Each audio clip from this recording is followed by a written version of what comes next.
Hey guys, super excited to have you here. Sports guy Chris here. Thanks for joining me today. Super pumped, super excited. This is my first video. I'll be doing regular videos where I banter about all things sports related, about 5 to 10 minute rants each day about things pertinent in the sports world. Of course, as of late, it's all basketball right now. The NFL is done, of course, and we had the NBA All-Star game yesterday, last night. It was an entertaining game, kind of the tale of two halves, if you will, with Team Giannis and Team LeBron squaring off. But today, I've got college basketball on my mind and projecting the NCAA tournament field in particular. Before we can get to the madness of next month, we first have to hand out all of the bids to the lucky 68 teams that will get to partake in this year's tournament. So I'm going to talk a little bit about the current status of what the field would look like if the tournament started today, give you my projections out there, and tidbits here and there just in the world of college basketball in general. So here we go. Let's get into it. So this weekend we had a couple big noteworthy results. Yesterday was the first one. St. John's went into Villanova, got themselves a big victory. Nice road victory for the Red Storm that helped them move up a couple spots. They are solidified as a 6th seed at the moment. And on Saturday we had a huge showdown in the SEC. Kentucky hosted Tennessee. Tennessee came in the #1 ranked team in the country, just one loss. Rick Barnes has himself a heck of a team down there in Knoxville. They went in to Kentucky and were actually blown out by the Wildcats. It was a 16 or 17 point loss. John Calipari's young team is really coming together at the moment and playing some good basketball. The victory solidifies Kentucky as the top 2 seed at the moment. The loss did not drop Tennessee from the 1 line, as the Vols are just 23-2. It was only their second loss on the season, but it did open the door for Kentucky to potentially slide up into that 1 line as well as we move forward. As far as the other 1 seeds, the Duke Blue Devils are entrenched atop the bracket. They would be the top overall seed right now. The Dukies have a pair of victories over Virginia this year.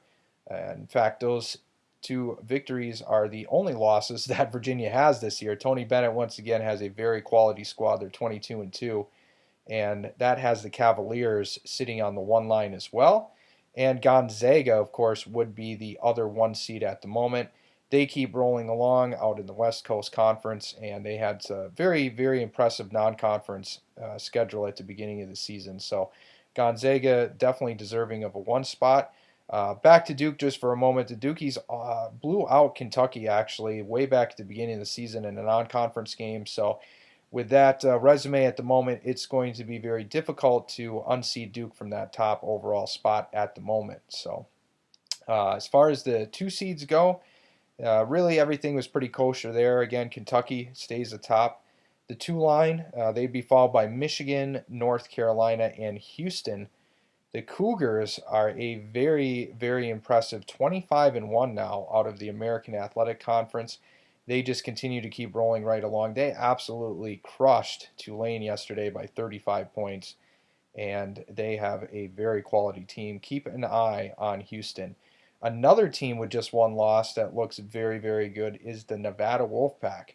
If you remember Nevada, they made a run in last year's NCAA tournament. They returned virtually everybody from that team, and the Wolfpack are out to a 24-1 start this year playing in the Mount West. While the conference doesn't have a whole lot as far as quality depth, Fresno State's 19-6 at the moment. Utah State is 20-6, but both are lacking quality wins to have them in the NCAA tournament.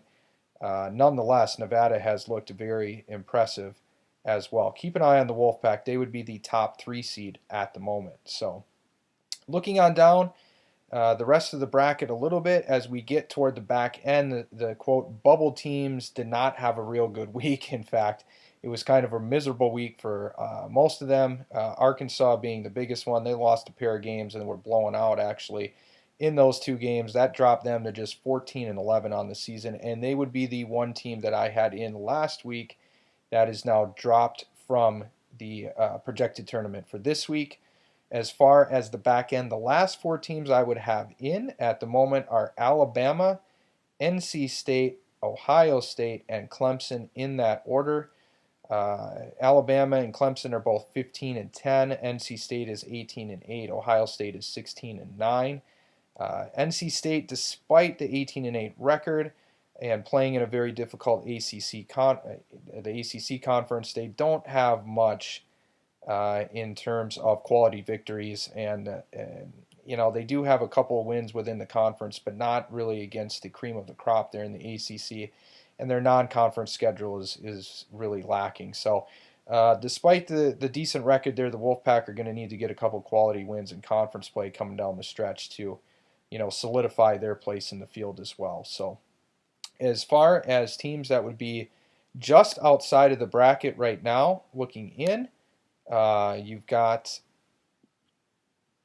a few right now, a few quality teams right now. They're mid-majors at the moment. So we've got Furman, of all teams. Yes, Furman, believe it or not, knocking on the door. Furman is 22 and 5 this year, and they have a very impressive non-conference victory over Villanova on a neutral court from back at the beginning of the year, 8-point win. So that win could help get Furman into the tournament. They would be the next team out right now. Of course, they are certainly good enough to win their conference tournament, and they could get in that way as well. So keep an eye out on Furman.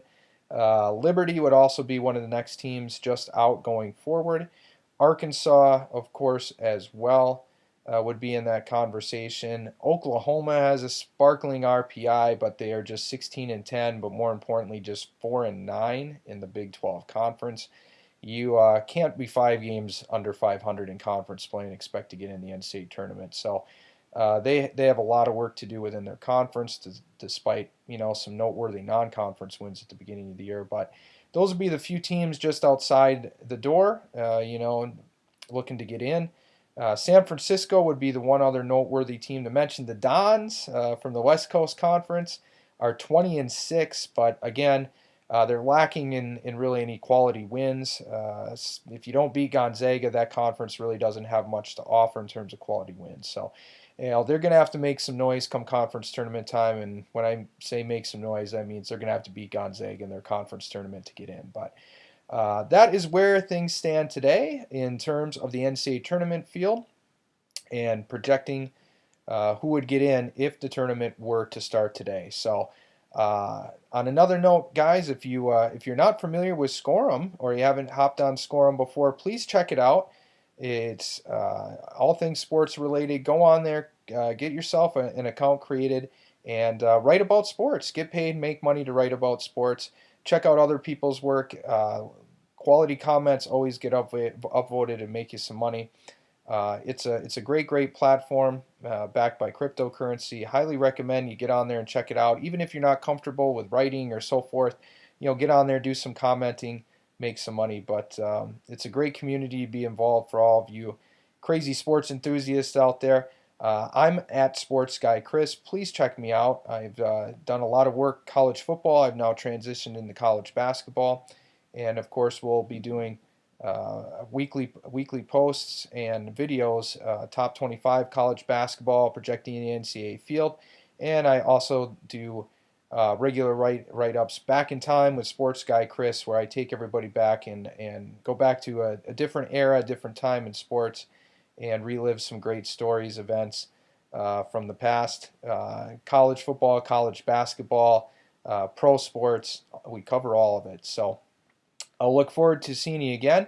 Thank you all for your support. Super pumped to be doing my first video. Check out Scorum, and I will be sure to give you guys a quick upvote, all of those good things, a follow back and everything. So check it out. Thanks again for all your support. Have a great day, and I will see you all again soon at Sports Guy Chris, projecting the NCAA tournament field.